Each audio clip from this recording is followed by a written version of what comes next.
Hey guys, Gemma from ASD Rocks.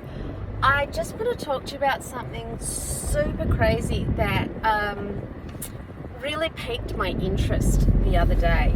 I got a phone call from a woman who's needing help with her son. So her son is only 5 and he's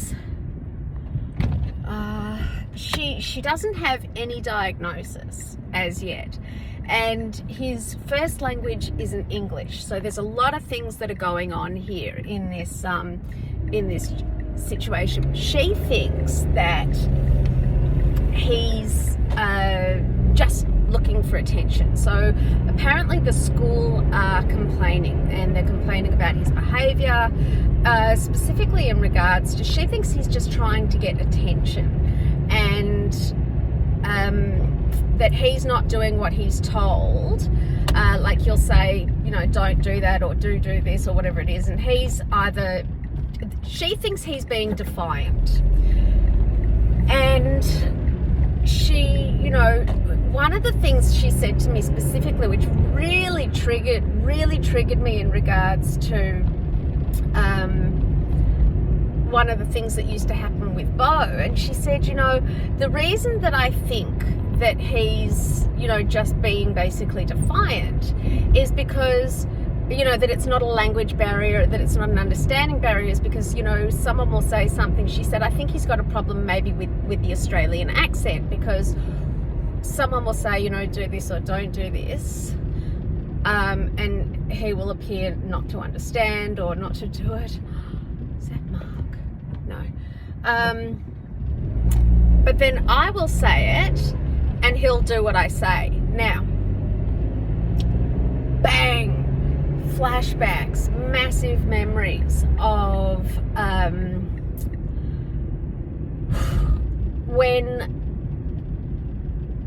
so I set Beau up, and he was only really used to my voice, and standard things like saying, you know, Beau, what does an elephant say? And then he would go, but if anybody else said it in any other intonation, even if I said in any other intonation, hey Beau, what's an elephant say? He wouldn't have understood. I set him up to recognize specific almost melodies, and then to listen for, so he knows whenever I would say, what does a tiger say? And he'd go, what does, now if anybody asked in a different fashion, he wouldn't answer. So, you know, in hindsight, it wasn't my speech, it wasn't my accent, it wasn't his hearing, it was the fact that I had spent so long conditioning him to this particular melody, and then all he had to do was decipher one word, and that one word was the animal. And so by saying Beau, what does, he already in his head knows that sound is, oh, I'm going to have to answer with an animal sound. That's what is expected of me. That's what is known. So I hear that sound, and then I listen for the animal, and then I give the appropriate response. Now, I would then go ahead and do different questions with different tones. So in essence, how much he actually understood of the words that I used, I have no idea. But I do know that, you know, I remember friends and family, we're talking very young, we're talking before diagnosis, under the age of 2. You know, we always do it. We always, you know, take little things and we go, you know, oh, what does a tiger say? You know, what does a doggy say? Woof, woof. Although Beau could never say woof, woof. He would always go, oof, oof, He would like breathe it through his nose. That's how he did it. And it just really struck me when this woman, because I really haven't thought about it a lot. And then when we were doing colours, for example, what colour is this? So it sounds different to what does, it's what colour is this? You know, you can hear the different, and because I was doing speech therapy, occupational therapy, all of these therapies 24 hours a day with him, as you've seen from the videos which are from, you know, 2 years to 8 to 15 months, or sorry, yeah, go backwards. From 6, say 12 months to 2 years old. Therapy, home therapy is 12 months to 2 years old. And then home therapy is 2 to 5 years old, or 2 to 3 years old.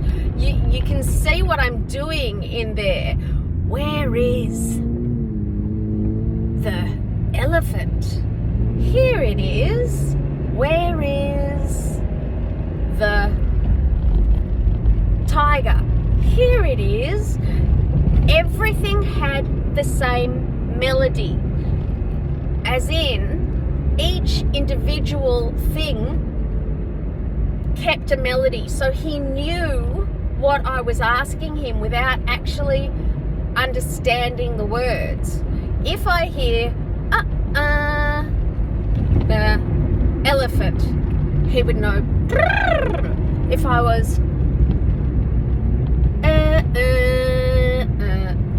elephant, he'd go, here it is. So it was always in the tone, the singing almost of the voice, and not the words at all. And when this woman said this to me, I'm just curious how many people felt that their child understood them, but you had to almost interpret Jesus that as a learner. That's, yeah, and there's karma. Karma. Very funny. So yeah, I'm curious if any of you guys had like a secret language. I feel it was very much a secret language. I knew how to talk to Beau. Nobody else took the time to learn how to talk to Beau. Certainly not my parents. But I knew the sounds and the intonations, and Richard learned those sounds and intonations, and so we could together, both of us, if he mimicked the way that I spoke to Beau during the day while he was off at work or whatever it happened to be, then he could communicate with his son as well. So he adapted really well to learning the sounds. You know, I mean, it took a couple of times of sort of correcting and saying to him, and this is again before diagnosis, so I didn't really realize, neither Richard nor I realized, you know, why we had to do it this way. It just was that way, and being that way, I would say, you know, because he would come home and he would, you know, always bath the kids. That was his thing. Richard and the baths and the showers, they were always, it was just from day dot, since either of the kids were born, he was the one doing baths and showers. I did everything else. No, I'm being facetious. You know, but it was his time. That was his special time. He always did baths and showers. And you know, I remember him sort of sitting on the outside of the bath, and I've got video of it as well, you know, where we're sort of going, and he's going, Beau, you know, what does the tiger say? And I would say, hey, Rick, you know, what does, I can't even remember what other animals we had that he could do. I know he had snake, we had snake, tiger, dog. It seemed like a massive, just having those three. We had, I'm pretty sure there was pig.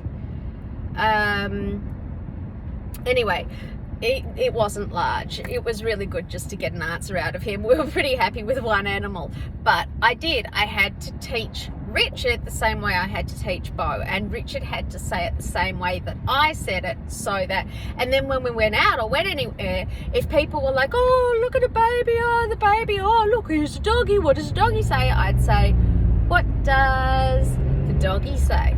And then he would answer. But because no one else knew this language, this sound, this singing,